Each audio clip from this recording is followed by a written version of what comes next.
ముకుంద వారసత్వం నుంచి పుట్టిన బంగారు అద్భుతం Purvi gold diamonds and silver November 1న కేపీహెచ్పీలో గ్రాండ్ ఓపెనింగ్.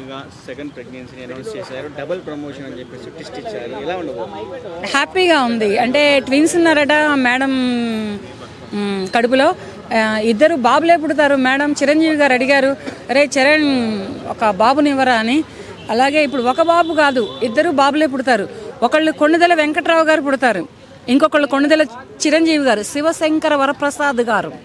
ఫస్ట్ ఆయన ఫాదర్ అయినటువంటి వెంకట్రావు గారు పెట్టుకున్నారు ముద్దుల కొడుకు కోసం పేరు. తర్వాత ఇండస్ట్రీకి వచ్చిన తర్వాత చిరంజీవిగా పెట్టుకున్నారు. చిరంజీవి గారు ఒకళ్ళు, కొణిదెల చిరంజీవి గారు ఒకళ్ళు, కొణిదెల వెంకట్రావు గారు ఒకళ్ళు, ఉపాసన మేడం గారు. ఇద్దరు పండంటి మగపిల్లలకి జన్మనివ్వబోతున్నారు ఇంకా కొన్ని నెలల్లో. ఎన్ని నెలలు అనేది నాకైతే ఐడియా లేదు. నేను శ్రీమంతం వేడుకల్ని ఆన్లైన్లో చూశాను, చాలా హ్యాపీగా ఫీల్ అయ్యాను. ఈసారైనా మంచి ఇద్దరు మగబిడ్డలకి జన్మనిస్తున్నారని. చిరంజీవి గారు మీరు దిగులు మానేయండి, ఒకళ్ళు కాదు డబల్ దిగుతున్నారు ఇక్కడ. ఈవెంట్లో నాకు లేడీస్ హాస్టల్లో ఉన్నట్టుంది మా ఇంట్లో ఉంటే అనేసి మాట్లాడారు.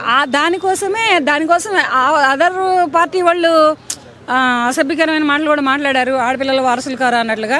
ఒక వారసుడిని ఎవరో చరణ్ అని అడిగారు కానీ ఆడపిల్లలంటే ఇష్టం లేదనో లేకపోతే ఆడపిల్లల వారసులు కారనో ఆయన చెప్పలేదు. ఆయన ఇంట్లో లేడీస్ హాస్టల్కి వార్డెన్లో ఉన్నాను నేను, నాకు ఒక బాబు కావాలని అడిగారు. దాన్ని కూడా ఇంత పెద్ద రాదంతం చేసి భూతద్దాల్లో పెట్టి మాట్లాడినటువంటి వ్యక్తులు లేకపోలేదు, అటువంటి దాఖలాలు కాకపోలేదు. కనుక ఇప్పుడు మేడం మళ్ళీ 2.5 years ఆఫ్టరు మళ్ళీ మంచి గుడ్ న్యూస్ చెప్పారు మెగా ఫ్యామిలీ అభిమానులకు, మెగా అభిమానులకు. నేను కూడా హ్యాపీగా ఫీల్ అవుతున్నాను.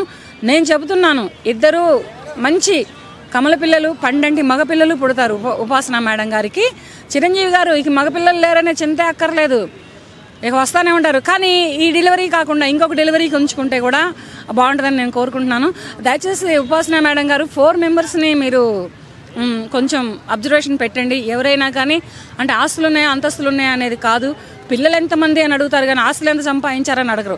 ఆస్తుల గురించి మన చిరంజీవి గారి గురించి చెప్పాల్సిన అవసరం లేదు, కానీ రామ్ చరణ్కి పిల్లలు ఎంతమంది అని అడుగుతారు. కనుక ఫస్ట్ పాప పుట్టింది, ఇప్పుడు ట్విన్స్ పుడుతున్నారు. దయచేసి మీరు నార్మల్ డెలివరీస్ తోటి బేబీస్కి జన్మనిస్తున్నారు కనుక ఇంకొక డెలివరీకి పెట్టుకుంటే ఇల్లు కింద కాండ అవుతుంది, ఇల్లంతా పిల్లలమయం అవుతుంది. అలా అంటే కొణిదెల వారి వంశాంకురాలు అనేవాళ్ళు బయటకు వస్తారు, బౌన్స్ అనేవి బయటకు వస్తాయి. అందుకనే నేను చెప్తున్నానండి. మాకైతే మాత్రం చాలా చాలా హ్యాపీగా ఉంది. ఎందుకంటే ఎప్పుడు మీరు డెలివరీ అవుతారా, ఎప్పుడెప్పుడు ఆ ట్విన్స్ బాబుల్ని మేము చూస్తామా అంటే మేము ఎత్తుకోలేము అనుకోండి. ఎందుకు చూసి పెడుతున్నారు, వస్తుంది ఆ పాప వస్తుంది బయటికి. రివీల్ అంటే అప్పుడు పుట్టినప్పుడు చేయలేదు, తర్వాత వచ్చింది బయటకు వచ్చింది. బాబే పుడతాడు నేను చెప్తున్నాను కదా. ఇప్పుడు ఎవరు మన దిల్ రాజు గారు అమ్మాయిని పెళ్లి చేసుకున్నాడు, సెకండ్ మ్యారేజ్. ఫస్ట్ మ్యారేజ్లో పాప పుట్టింది ఫస్ట్ భార్యకి, తర్వాత బాబే పుడతాడని చెప్పాను నేను.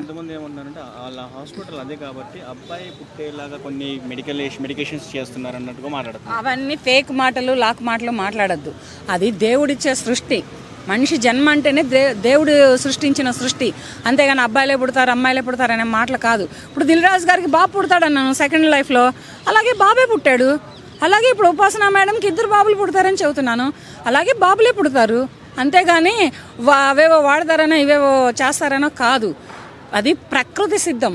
మనిషి జన్మ అనేది ప్రకృతి సిద్ధం, ప్రకృతికి వదిలేయాలే కానీ వీటి ద్వారా పిల్లలు పుట్టలేదు, ఇంకా రాలేదు. మన ఇండియా దేశంలో అటువంటి రాలేదు, ఇంకా రావద్దు కూడా. ఎందుకంటే ఒక జెన్యూన్గా పుట్టే పిల్లలే కావాలి కానీ యంత్రాలకో లేదంటే కరెంట్లకో పుట్టే పిల్లలు కాదు, జెన్యూన్గా వాళ్ళే కావాలి.